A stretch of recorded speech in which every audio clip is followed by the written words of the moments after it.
नमस्कार मित्रों, आप सभी का स्वागत है समर्थ क्लासेस के यूट्यूब चैनल पर। मैं आप सबको पढ़ाने वाला हूँ राजस्थान का इतिहास। और राजस्थान के इतिहास में आज हम शुरू करेंगे मारवाड़ का इतिहास।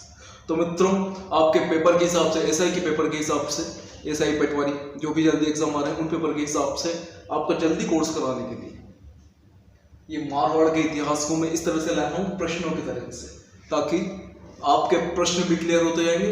आपको जितनी डिटेल की जरूरत है उतनी डिटेल भी मिलती जाएगी। तो मित्रों, शुरू करते हैं हम हमारी क्लास को माता सरस्वती के आशीर्वाद से। जय हो माता सरस्वती। तो मित्रों, हम पढ़ने वाले हैं मारवाड़ का इतिहास। किसका? मारवाड़ का इतिहास। और मारवाड़ के इतिहास में हम पढ़ेंगे मारवाड़ के राठौड़ वंश के बारे में। तो सबसे पहला प्रश्न यही बनता है कि मारवाड़ नाम कहां से आया? मारवाड़ का प्राचीन नाम क्या था? तो आइए, प्राचीन काल की अगर बात करें, प्राचीन काल की हम बात करें तो हमको नाम मिलते हैं इस क्षेत्र के मरुत्थान, मरुस्थल, मरुवार। इसका मतलब होता है मृत्यु का प्रदेश। क्योंकि भैया, जिस जगह पर कहीं पे भी पानी का नामो निशान ना हो, दूर दूर तक आदमी प्यासा प्यासा गर्मी, ऐसी तपती धूप, चारों तरफ रेत ही रेत, खाली रेगिस्तान में भटकता रहे, तो वहां मौत नहीं होगी तो क्या? तो जो भी व्यक्ति इस क्षेत्र में जाता था उसकी मौत पक्की थी, क्योंकि कोई रहता नहीं था दूर दूर तक। तो इस क्षेत्र को मृत्यु प्रदेश कहा जाता था। और इसी मरुवाड़ से नाम चेंज हुआ, अपभ्रंश हुआ। मरुवाड़ से बिगड़ते बिगड़ते इसका हो गया मारवाड़। तो ये तो थी मारवाड़ की। क्या मरुवाड़ से क्या हो गया? मारवाड़। इसके पुराने नाम क्या? मरुत्थान, मरुस्थल, मारवाड़। अब मारवाड़ के बाद ये बात आती है राठौड़। मारवाड़ के राठौड़। तो ये राठौड़ नाम कहां से है? राठौड़ नाम की उत्पत्ति किससे हुई? तो राठौड़ नाम की उत्पत्ति हमने पढ़ा था एक नाम, राष्ट्रकूट। राष्ट्रकूट ये संस्कृत शब्द है। राष्ट्रकूट से बिगड़ते बिगड़ते ये क्या हो गया? रक्तोड़। और रक्तोड़ से बिगड़ते बिगड़ते फिर ये हो गया राठौड़। मतलब जीवान, हम क्या हमारे जीवानों को कष्ट नहीं देना चाहते, हम हमारे शरीर को भी कष्ट नहीं देना चाहते। तो क्या है ये नाम हमने ऐसे ही करते करते करते करते करते, क्योंकि संस्कृत सबसे शुद्ध भाषा है। आप अगर संस्कृत पढ़ो, संस्कृत के शब्द बोलो, मंत्र बोलो, तो उच्चारण, जीवान, हर चीज खुल जाती है, माइंड खुल जाता है, क्योंकि उसके शब्द ही इतने क्लियर और परफेक्ट निकलते हैं। मतलब दुनिया की अगर सबसे परफेक्ट भाषा कहे जिसमें एक भी अशुद्धि नहीं, तो वो कौन सी है? संस्कृत भाषा, जो आदमी को बिल्कुल सभ्य बना देती है। तो देखो, तो राष्ट्रकूट से रक्तोड़, रक्तोड़ से राठौड़, यही है भैया इसकी उत्पत्ति। ये तो हो गई उत्पत्ति। तो अब जो राठौड़ वंश के थे, ये किसके वंशज हैं? सबसे पहली बात, यह अपने आप को श्री राम के पुत्र कुश के वंशज मानते हैं। कुश के वंशज मानते हैं। क्या करते हैं ये अपने आप को? श्री राम के पुत्र कुश के वंशज मानते हैं। ये अपने आप को मानते हैं। लेकिन जो मारवाड़ विख्यात पृथ्वीराज रासो,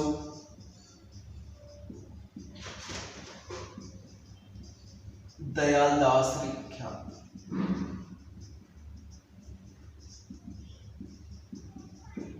ये जो किताबें मिली है, कौन सी? मारवाड़ विख्यात, पृथ्वीराज रासो, दयालदास विख्यात। इसमें इन किताबों में राठौड़ों को जयचंद गढ़वाल, जयचंद गढ़वाल आया था ना पृथ्वीराज चौहान में, संयोगिता इन्हीं की पुत्री थी। जयचंद गढ़वाल का वंशज माना जाता है किसको? राठौड़। और इस बात की पुष्टि कौन? कर्नल जेम्स टोड भी करता है। कर्नल जेम्स टोड भी कहते हैं कि जो ये राठौड़ थे ना, ये जयचंद गढ़वाल के ही पुत्र थे। जयचंद गढ़वाल के वंशज बाद में इधर आ गए। अब इसके अलावा राठौड़ों का बदायूं शाखा से संबंध बताया है। कौन? Doctor Hörnli. जो डॉक्टर हॉर्नली थे ना, वो कहते हैं कि जो राठौड़ थे ना, वो तो बदायूं के राठौड़ों के वंशज हैं। बदायूं के जो राठौड़ थे उनके वंशज हैं ये जोधपुर वाले राठौड़। तो इस बात का समर्थन जी.एच. ओझा भी करते हैं। और जी.एच. ओझा इनको बताते हैं चंद्रवंशी। जी.एच. ओझा कहते हैं कि राठौड़ चंद्रवंशी थे। और जब हम इनका संबंध बदायूं शाखा से जोड़ते हैं तो ये बात बिल्कुल प्रूव हो जाती है। बल्कि हम बात करें अगर जयचंद गढ़वाल की, तो जयचंद गढ़वाल सूर्यवंशी थे। कौन थे? सूर्यवंशी। तो अब इनका दो है, एक तरफ इनको जयचंद गढ़वाल को वंशज माना जाता है, दूसरा इनको राठौड़ों को बदायूं शाखा से संबंधित बताया जाता है। तो अब इनका क्या था ये तो वही जाने, लेकिन हम आगे देखते हैं। अगला प्रश्न है, मारवाड़ में राठौड़ वंश की स्थापना किस शासक ने की? तो अब यहां पर ही बात ऐसे आती है, जयचंद गढ़वाल का पुत्र था खेतराम, और खेतराम का पुत्र था राव सिंह। इसी राव सिंह को माना जाता है कि यह वहां से कन्नौज से आया था। कहां पर? राजस्थान। और राजस्थान में आकर पाली में, पाली किनके नाम से है? पालीवाल ब्राह्मणों के नाम से। पालीवाल ब्राह्मणों के नाम से। पालीवाल ब्राह्मणों के नाम से तो आया, और पाली में राठौड़ वंश की स्थापना, राठौड़ वंश की स्थापना।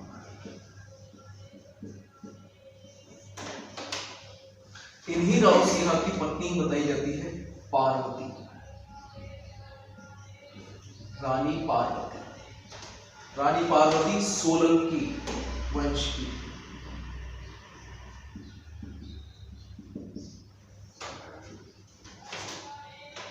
बताया जाता है लगभग 1273 की बात है।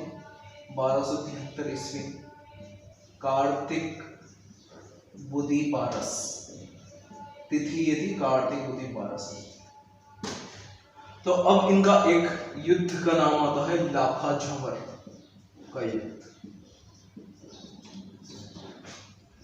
एक युद्ध के बारे में पता चलता है कि लाखा झंवर का एक युद्ध हुआ था। किस किस के बीच में? पालीवाल ब्राह्मण प्लस राव सिंह,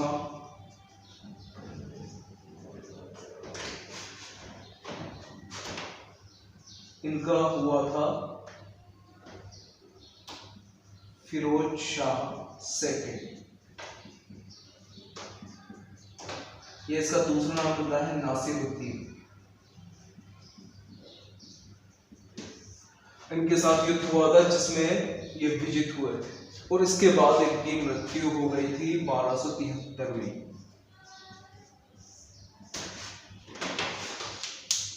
तो मारवाड़ में जो राठौड़ वंश है उसमें देख लो, जयचंद गढ़वाल का पोता बताया राव सिंह को। राव सिंह की पत्नी थी रानी पार्वती, सोलंकी वंश की थी। पाली में आकर पालीवाल ब्राह्मणों की सहायता की लाखा झंवर के युद्ध में। ये धोला चोतरा में बताया जाता है, ये युद्ध हुआ धोला चोतरा नामक जगह पे। धोला चोतरा क्या हुआ इसमें? पालीवाल ब्राह्मण राव सिंह मिलकर लड़े। ये मुस्लिम आक्रांता थे ना, मुस्लिम आक्रमणकारी, इनसे युद्ध किया और विजय। फिर इन्होंने राठौड़ वंश की स्थापना, इसी कारण से इनको रावसिंहा को राठौड़ों का संस्थापक, राठौड़ वंश का संस्थापक, राठौड़ वंश का आदि पुरुष, मूल पुरुष जो भी है। ठीक है, तो ये सारे आपके 5 प्रश्न हो चुके हैं। इसका स्क्रीनशॉट लो, फिर आगे बढ़ते हैं।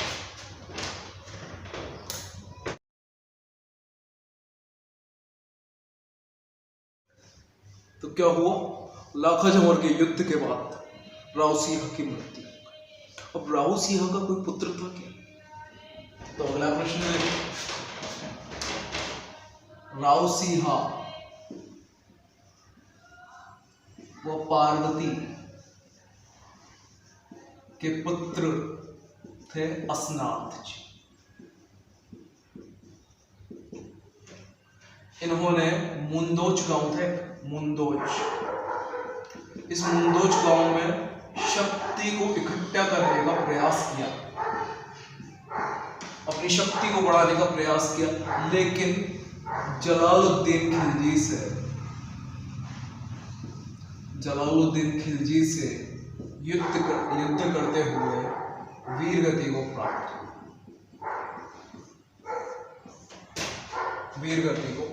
हो। तो ये तो थे असनाथ जी। क्या हुआ, इनके बारे में ज्यादा कुछ याद रखने की जरूरत नहीं, बस इतना कि ये राठौड़ वंश में थे। किनके पुत्र थे? रावसिंहा के। राठौड़ वंश की कुलदेवी कौन है? तो राठौड़ वंश की कुलदेवी, इन्हीं वंश में आगे जाके एक थे राव धुवड़। इन्होंने क्या किया, कर्नाटक गए और कर्नाटक से माता की मूर्ति लाए, चक्रेश्वरी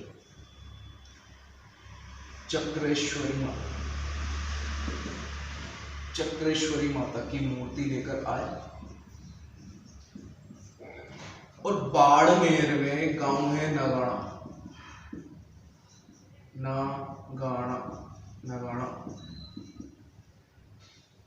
नगाड़ा गांव में उस मूर्ति को स्थापित करवा दिया, माता की मूर्ति को स्थापित करवा दिया। तो यहाँ पे नगाड़ा गांव में इनका नाम पड़ गया नागणेची माता।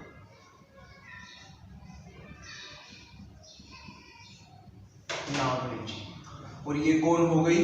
राठौड़ों की कुलदेवी, राठौड़ों की कुलदेवी। कहां पे? नगाड़ा गांव, बाढ़ में। आगे देखो, खेड़ा को राठौड़ वंश की राजधानी किसने बनाया? तो थे राव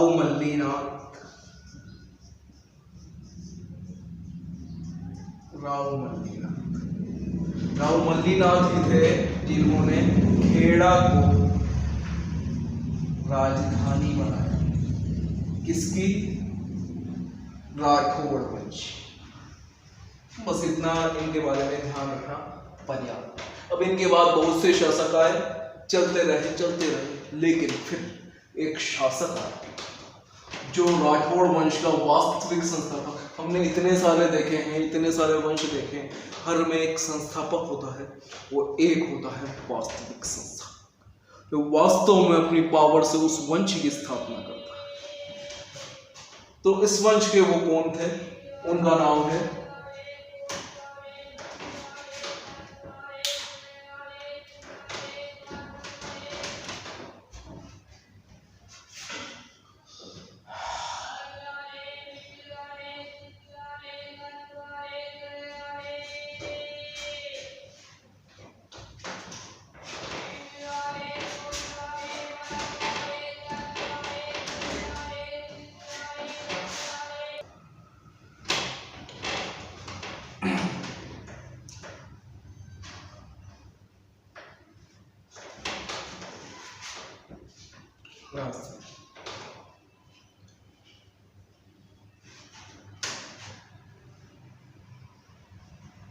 तो अगला देखो,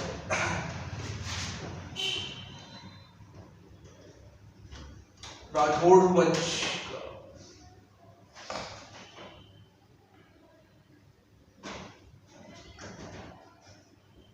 रावचूड़ा। रावचूड़ा रावचूड़ा को इस वंश का वास्तविक संस्थापक कहा जाता है। वास्तविक संस्थापक। इनको मंडोर कहीं मिला दहेज, क्योंकि रावचूड़ा का विवाह हुआ था इंदा प्रतिहार की पुत्री से। इंदा प्रतिहार की पुत्री से क्या है? इंदा प्रतिहार की इन्होंने सहायता की थी मंडोर को जीतने में। किसने? रावचूड़ा ने। तो इंदा प्रतिहार ने की कि यार मैं तो मंडोर को संभाल नहीं पाऊंगा, तो एक काम करो, संबंध बनाने के लिए मंडोर भी इंदा प्रतिहार के हाथ में रहे, इसके सुरक्षित रहे, तो अपनी पुत्री का विवाह कर दिया रावचूड़ा से और मंडोर को दे दिया दहेज, ताकि संबंध भी अच्छे बने रहे और मंडोर भी अपने हाथ में रहे। तो मंडोर का शासक बन गए अब रावचूड़ा, और रावचूड़ा एक ताकतवर शासक बन गए मंडोर। रावचूड़ा की दो पत्नियां थी। रावचूड़ा की दो पत्नियां, एक थी चांदकंवर और दूसरी थी किशोरी कंवर। किशोरी कंवर। चांदकंवर से जो पुत्र था रणमल, किशोरी कंवर से था कान्हा। यहाँ पे इतना समझ बस। अगला प्रश्न, जोधपुर की प्रसिद्ध चांद बावड़ी का निर्माण किसने करवाया? तो जो चांद कंवर थी ना, रानी चांद कंवर ने ही जोधपुर में, क्योंकि जोधपुर के शासक बन चुके थे, जोधपुर में चांद बावड़ी का निर्माण करवाया।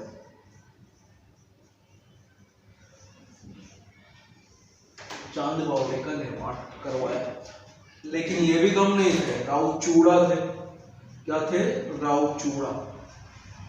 तो अपने नाम से चूड़ासर नगर भी बनवाया, चूड़ासर नगर की बसाया। अब क्या है ना, जो ये थी ना किशोरी कंवर से इनको अधिक प्रेम था। तो बड़ा पुत्र था रणमल और इसकी एक बहन थी हंसाबाई। तो बड़े बेटे को शासक ना बनाकर क्या करा? रावचूड़ा ने अगला उत्तराधिकारी बना दिया। किसको? कान्हा। अगला शासक किसको बना दिया? कान्हा को। लेकिन जो ये कान्हा था ना, ये ज्यादा समय तक रहा नहीं। क्यों? क्योंकि देखो, रावचूड़ा का कार्यकाल था 1384 से 1423 ईस्वी। 1423 ईस्वी में लड़ते हुए इनकी मृत्यु हो गई थी। रावचूड़ा की मृत्यु हो गई थी 1423 में एक युद्ध में। फिर ये कान्हा बने, तो 1423 में बने कान्हा और 1427 में कान्हा की भी मृत्यु हो गई, वहीं युद्ध में लड़के। तो ये तो थे रावचूड़ा। तो शुरू हो चुका है जोधपुर का राठौड़ वंश अपनी शक्ति के साथ। अब इनकी जो राजधानी है वो क्या है? मंडोर। जोधपुर के राठौड़ों की राजधानी है मंडोर। रावचूड़ा। अब बचे हैं रणमल। तो रणमल की क्या कहानी है अब हम देखेंगे आगे। इसका स्क्रीनशॉट लेते हैं।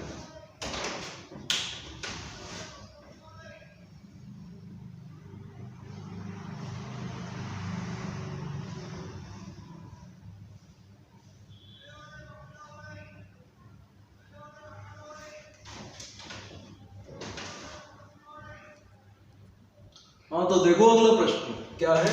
रणमल ने अपनी बहन का विवाह किसके साथ किया? तो आइए देखते हैं पूरे कहानी को क्या था। वैसे अगर इस रणमल वाली कहानी को पूरी तरह से देखना है ना तो मेरी वीडियो है महाराणा कुंभा पर। महाराणा कुंभा वाले में मैंने पूरी डिटेल तरीके से मोगल के बाद किस तरह से रणमल ने वहाँ पे चाल खेली, किस तरह से इनको मारा गया, पूरी डिटेल में बताया। यहाँ उतनी डिटेल में हम बात नहीं करेंगे, शोर में बात करते हैं। रणमल नाराज होकर किसके पास चला गया? मेवाड़, राणा लाखा के पास।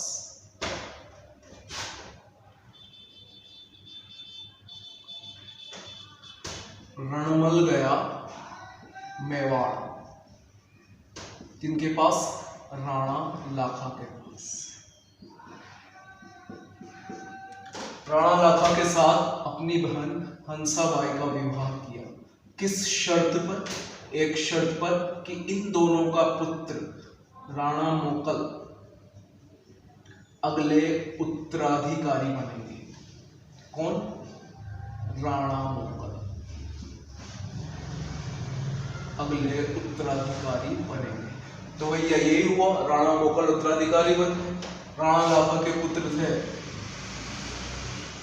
रावचुंडा। रावचुंडा जो थे वो यहाँ से चले गए थे, हंसाबाई पर शक करती थी इसलिए, और रणमल को बुला लिया था। कहाँ? मेवाड़। अब रणमल रहता था मेवाड़ में। मेवाड़ में ही किसको? राणा लाखा को सेवा दी, राणा मोकल को दी, उनका संरक्षक बनकर रहा। फिर राणा मोकल बड़े हो गए थे, लेकिन राणा मोकल की हत्या कर दी थी किन्होंने? वो चाचा और मेरा जो थे ना, चाचा मेरा ने राणा मोकल की हत्या कर दी थी। तो राणा मोकल के बाद आए थे महाराणा कुंभा। कौन आए थे? महाराणा कुंभा।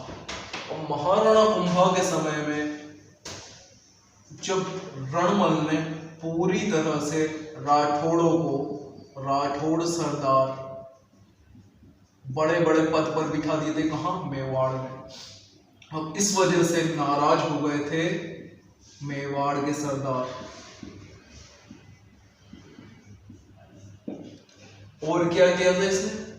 रणमल ने राघव देव, राघव देव कौन? जो राणा लाखा का पुत्र और रावचूड़ा का भाई था, राघव देव। विवाद के कारण राघव देव की क्या कर दी इसने? हत्या। रणमल। अब रणमल क्या करता था? मारवाड़ और मेवाड़ दोनों को संभाल रहा था। मेवाड़ में इसने बहुत सारे अपने राठौड़ सरदारों को नियुक्ति कर दी और मेवाड़ पर भी लगभग अधिकार जमा था। लेकिन जब महाराणा कुंभा भैया, इनकी कितनी प्रशंसा की जाए, जितनी प्रशंसा की जाए कम की जाएगी। ऐसी कौन सी उपाधि है? हाल गुरु, दान गुरु, युद्ध गुरु, संगीत गुरु, ऐसी कौन सी उपाधि है जो इनके पास नहीं? तो महाराणा कुंभा भाई ये कम नहीं थे, इनके सामने कैसे चल सकती थी? फिर रणमल ने गलती कर दी राघव देव की हत्या करके। तो महाराणा कुंभा ने जो रावचूड़ा नाराज होकर गए थे उनको बुला लिया। तो अब क्या हुआ? मेवाड़ के सरदार प्लस महाराणा कुंभा और रावचुंडा, इन्होंने मिलकर रणमल को निपटाने का प्लान बनाया। किसकी सहायता से? भारमली, एक दासी जिससे रणमल बहुत प्रेम करता था, दासी से। और वो दासी भारमली महाराणा कुंभा को अपने पुत्र के समान प्रेम करती थी। तो महाराणा कुंभा को जब रणमल ने महाराणा कुंभा को जहर देने की बात कही तो भारमली ने यह बात महाराणा कुंभा को बता। तो महाराणा कुंभा ने कि ठीक है, जहर देने की बात की है ना, तो जहर तो खाएंगे, जहर तो देना पड़ेगा, लेकिन अब वो जहर देना पड़ेगा रणमल को। तो रणमल को ऐसा बताते हैं कि एक दारू पिला के, नशे वाली चीज पिलाकर खाट से बांध दिया था। फिर खाट से बांधने के बाद जितने भी मेवाड़ सरदार थे उन्होंने तलवार से मार दिया। और जब ये चल रहा था ना तो एक था नागार्ची, नागार्ची वो पिपुड़ी बजाने वाले होते हैं ना, जो घोषणा करते हैं युद्ध में। तो उस नागार्ची ने घोषणा करते हुए कहा कि चौथा भाग सके तो भाग, थारो थारो रणमल तो मारेगी। और ये सुनते ही राव चौथा जो रणमल के पुत्र थे, रणमल के पुत्र राव जोधा वहां से भाग निकले। क्या करा? राव जोधा वहां से भाग निकले। इतना काम हो गया। क्या है? रणमल। अब इसमें ज्यादा याद रखने वाली बात नहीं, एक नाम आ सकता है भारमली का। ठीक है, मृत्यु कैसे हुई? यहाँ पर रणमल ने किन किन को सेवा दी? राणा दाखा, राणा मोगल, महाराणा कुंभा। किसकी हत्या की थी? राघव देव की। अब बात आती है पश्चिमी राजस्थान की सबसे प्राचीन बावड़ी। अब इसका संबंध भी रणमल से है। क्यों? रणमल की जो रानी थी, रानी कोड़मदेव,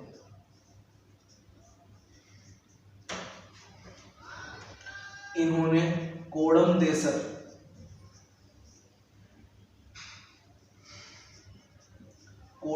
नाम की जो बावड़ी बनवाई, वो राजस्थान की सबसे प्राचीन बावड़ी थी, कोड़मदेसर। ये बताया गया था, कोड़मदेसर। तो ये प्रश्न आ सकता है, कोड़मदेसर बावड़ी किसने बनवाई? कोड़मदेव, जो रानी थी रणमल की। अब बात आते हैं राव जोधा। आवल बावल की संधि कैसे हुई उससे पहले ये देखो। अब राव जोधा क्या है? यहाँ से भागे और भाग कर कहाँ गए? मंडोर। मंडोर पे भी पीछा नहीं छोड़ा, तो मंडोर से भाग कर गए काहुनी गांव, बीकानेर। बीकानेर से भाग के जाना पड़ा सिवाड़ा, बाड़मेर से भद्राजुड़, जालोर, और जालोर से भागकर पहुंचे सोजतपाली।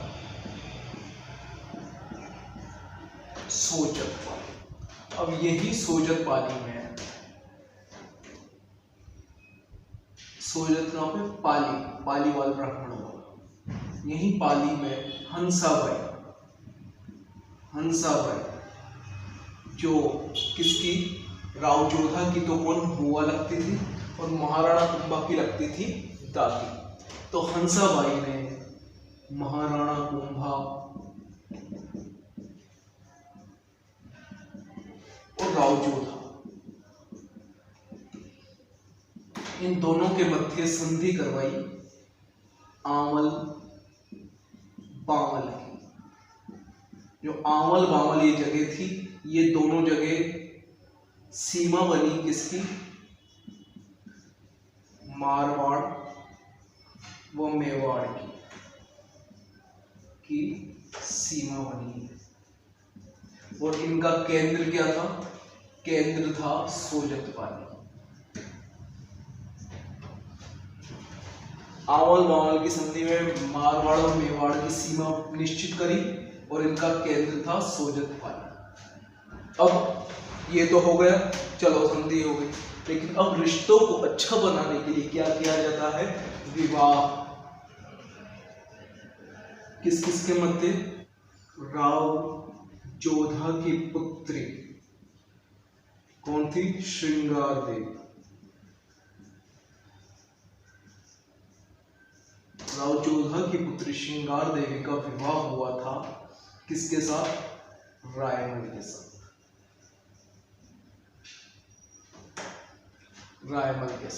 इन्हीं रायमल के पुत्र आगे जाकर सांगा, महाराणा सांगा, इन्हीं रायमल के पुत्र थे। तो इनका विवाह हुआ। अब इन्होंने, श्रृंगार देवी ने घोसुंडी की बावड़ी का निर्माण करवाया, और वहीं पर एक प्रशस्ति लगवाई। उस प्रशस्ति से हमें ये ज्ञात होता है कि इस जो आवल बावल की संधि थी, उसमें ये भी हुआ कि श्रृंगार देवी का विवाह हुआ रायमल, जो पुत्र थे महाराणा कुंभा के।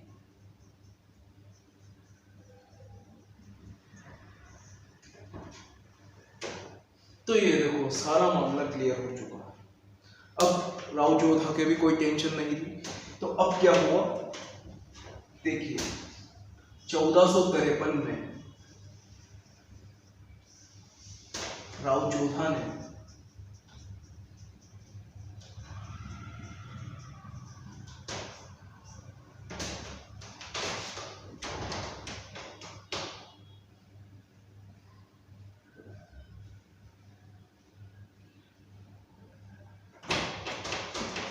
1453 राव जोधा ने मंडोर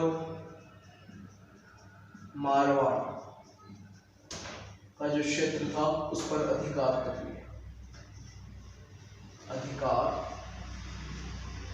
कर लिया, तो देखिए मित्रों, सारी पिक्चर आपके सामने क्लियर है।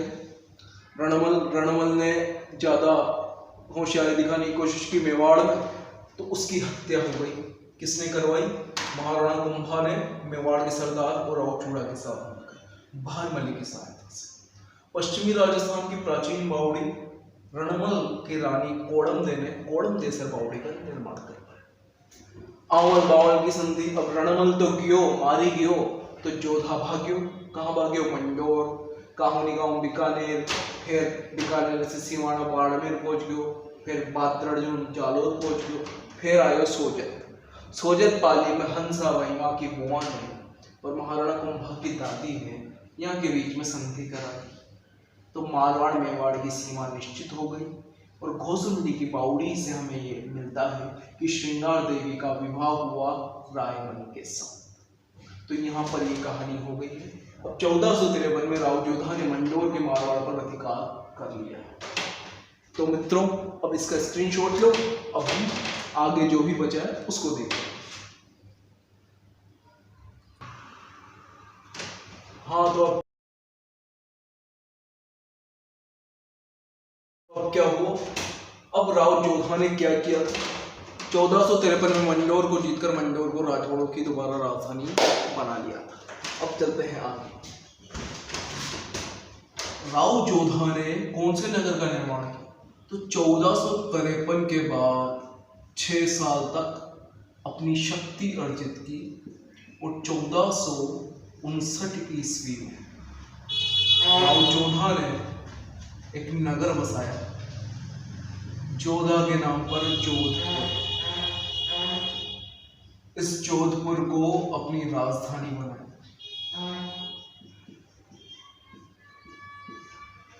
इसके अलावा जोधपुर में एक दुर्ग बनवाया चिड़ियाटुक पहाड़ी पर। चिड़ियाटुक पहाड़ी पर एक दुर्ग बनवाया जिसका नाम रखा मेहरानगढ़ दुर्ग। और उस मेहरानगढ़ दुर्ग को देख लेते हैं। मेहरानगढ़ के बहुत से नाम, जैसे इसको कहा जाता है गढ़ चिंतामणि,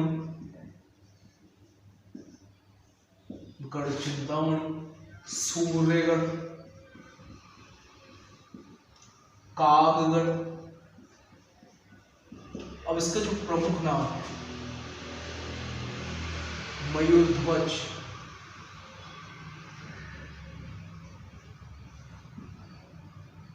या मयूरगढ़, मोरगढ़,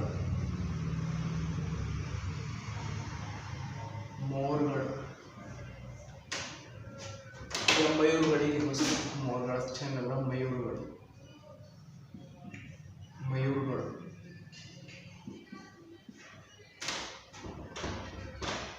ये इसके प्रमुख नाम होते हैं।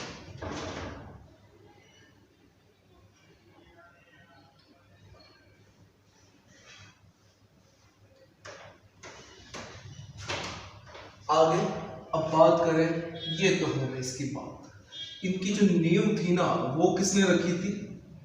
वो रखी थी रिद्धि बाई, मतलब करनी माता, चूहों वाली माता, जिनके मंदिर पर बहुत सारे चूहे मिलते हैं, लेकिन वहां पर कभी प्लेग की बीमारी नहीं फैली। करनी माता।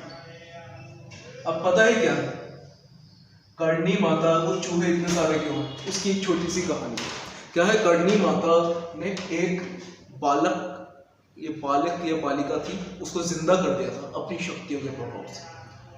तो यमराज ने आके की थी, नहीं आपने गलत किया है, ऐसा नहीं हो सकता। लेकिन माता ने की, मैंने कर दिया तो कर दिया। तो यमराज ने की, अब से आपको कोई भी वंशज यहाँ पर एंटर नहीं हो पाएगा हमारे यमपुर में। जो यमराज का जो स्थान है यमनगर, वहां पर आपका कोई भी वंशज कोई भी नहीं एंटर हो पाएगा। तो करनी माता ने की, कोई बात नहीं, मेरा जो भी वंशज होगा मेरे खुद के मंदिर में रहेगा एक चूहा। तो वो जितने भी चूहे ना करणी माता के वंशज है, इन्हीं करणी माता ने की थी। अब नींव होगी, नींव के बाद बात करें तो Kipling, Rudyard Kipling. Rudyard Kipling था, उसने कहा कि यह गढ़ तो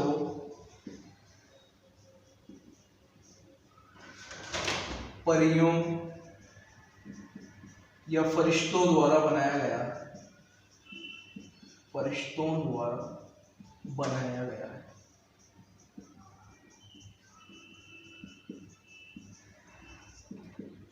इसको परियों या फरिश्तों ने बनाया ये गढ़, तो ये एक आम इंसान तो बना ही नहीं सकता। ये तारीफ करी रुडयार्ड किपलिंग ने इस मेहरानगढ़ दुर्ग की। आगे चले, मेहरानगढ़ दुर्ग में कौन कौन से मंदिरों का निर्माण करवाया? तो इनकी जो कुल देवी थी, कुल देवी कौन? नागणेची माता। तो एक तो नागणेची माता का मंदिर भी बनवाया, क्योंकि वो तो क्या है? कुल देवी। एक और मंदिर का निर्माण करवाया, वो है चामुंडा माता का। अब ये प्रमुख है, क्यों? क्योंकि चामुंडा माता का जो मंदिर है ना, वहां पर 30 सितंबर 2008 को भगदड़ मची, जिसमें बहुत से लोग मारे गए थे, और उसकी जांच के लिए एक कमेटी बनी थी, जसराज चोपड़ा की कमेटी।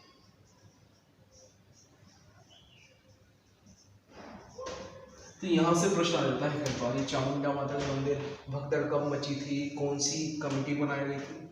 तो जसराज चोपड़ा कमेटी आ जाती है। अगला प्रश्न, मेहरानगढ़ दुर्ग में कौन कौन से तालाब हैं? तो आइए भैया तालाबों को देखते हैं। तो 19वां प्रश्न है, मेहरानगढ़ दुर्ग में स्थित तालाब कौन कौन से? तो कौन कौन से तालाब बनवाए गए मेहरानगढ़ दुर्ग में? आओ देखते हैं। मेहरानगढ़ में राव जोधा की एक रानी थी, हाड़ी रानी जसमा देवी। हाड़ी रानी जसमा देवी। तो इन्होंने जसमा दे तालाब बनवा दिए।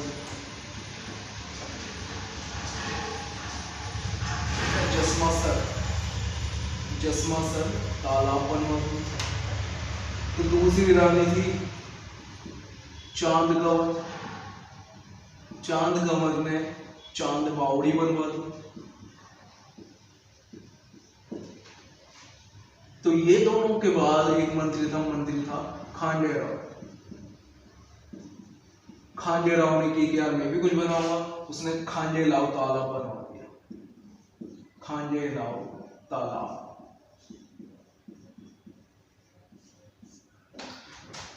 तो ये राव जोधा ने कि भाई तुम सभी सब कुछ बनवा रहे हो, मैं भी तो बनवाऊं, मैंने तो ये पूरा बनवाया। तो राव जोधा ने जोधेराव तालाब बनवाया। जोधेराव तालाब। तो ये तो हो गए तालाब। इसके अलावा राव जोधा ने एक और काम किया। इन्होंने क्या किया, जोधपुर में सामंत व्यवस्था की शुरुआत कर। सामंत व्यवस्था की शुरुआत।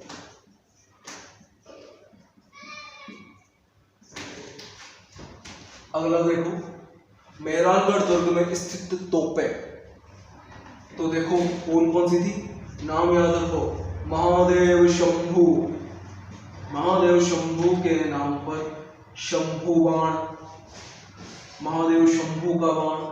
दूसरा, किलकिला मचाने वाली किलकिला तो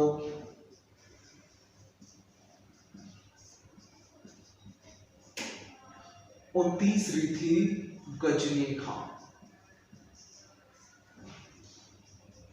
शायद ये गजनी खां इस तोप को बनाने वाले के नाम पर ही इसका नाम रख दिया था, गजनी खां। तो ये तोपें थी। तो यहां पर राव जोधा का कार्यकाल समाप्त होता है। तो राव जोधा का हमने कार्यकाल नहीं लिखा, कार्यकाल लिख लेते हैं। 1438 में राव रणमल की मृत्यु हुई थी। तो रणमल की मृत्यु के बाद 1438 में शासक बने तो रहे ये 89 ईस्वी तक। ठीक है ना। राव जोधा का एक बार सही ढंग से हम लिख भी देते हैं। किधर लिखे, किधर लिखे, किधर लिखे, चलो यही लिखते हैं ना, कोई बात नहीं, इसी को देख लो। यही राव जोधा कब से कब तक, 38 से 89, बहुत लंबे समय तक रहे। तभी तो इतने सारे काम हो गए। 59 में क्या बनवाया, जोधपुर में मेहरानगढ़ दुर्ग। मेहरानगढ़ दुर्ग के अन्य नाम है गढ़ चिंतामणि, सूर्यगढ़, काकगढ़ कहते हैं, मयूरध्वज, मयूरगढ़, नींव रखी थी करणी माता ने। रुडयार्ड किपलिंग कहते हैं कि यह गढ़ तो परियों और फरिश्तों द्वारा बनाया गया है, ये कोई आम इंसान नहीं बना सकता। 18वां प्रश्न, कौन कौन से मंदिर का निर्माण करवाया, तो नागणेची माता का मंदिर, कुल देवी नागणेची माता थी, तो पहले का था नगाड़ा में, तो वहां से मंदिर को शिफ्ट किया कहां पर, कुल देवी। अब देखो चामुंडा माता का मंदिर, जहां पर भगदड़ मच गई थी, भगदड़ में लोग मारे गए थे, भगदड़, तो जसरा चोपड़ा कमेटी बनी थी। यहाँ पर तालाब, हाड़ी रानी जसनादे ने जसनासर तालाब, चांद कंवर ने चांद बाहुड़ी, मंत्री खांडेराव ने खांडेलाव तालाब, तो जोधा ने जोधेलाव तालाब। जोधपुर में सामंत व्यवस्था की शुरुआत की राव जोधा ने। इसके अलावा इनके मेहरानगढ़ दुर्ग में शंभू बाण तो, कीर्तिला तो और गजनी खान तो मित्रों शुरुआत हो चुकी है मारवाड़ के इतिहास की। अब हम राव जोधा समाप्त हो चुके हैं, मतलब पूरा हो चुका है राव जोधा का कार्यकाल, कब, 38 से 89 ईस्वी तक का। तो अब हम इसको, जो जोधपुर का है, कम से कम 2-3 दिन और लगेंगे, जिसमें आपका मारवाड़ का इतिहास पूरा हो जाएगा। ठीक है। ऐसे ही प्रश्न आपको कैसे लग रहे हैं, ये प्रश्न के तरीके से आपकी तैयारी ज़्यादा बढ़िया हो रही हो, मैं इसी आशा करता हूँ। तो मित्रों अगर वीडियो अच्छी लगी हो तो शेयर करो, सब्सक्राइब करो, चैनल को शेयर करके आगे बढ़ाने का प्रयास करें, हमारी मेहनत को आगे बढ़ाने का प्रयास करें। तब तक के लिए धन्यवाद। जय हिंद, जय भारत। एक और शायरी बोल रहे, वो खुद ही तय करते हैं मंजिलें आसमानों की, परिंदों को नहीं दी जाती तालीम उड़ानों की। जो खुद हौसला रखते हैं ऊंचाइयां छूने की, उनको नहीं होती है परवाह गिर जाने की।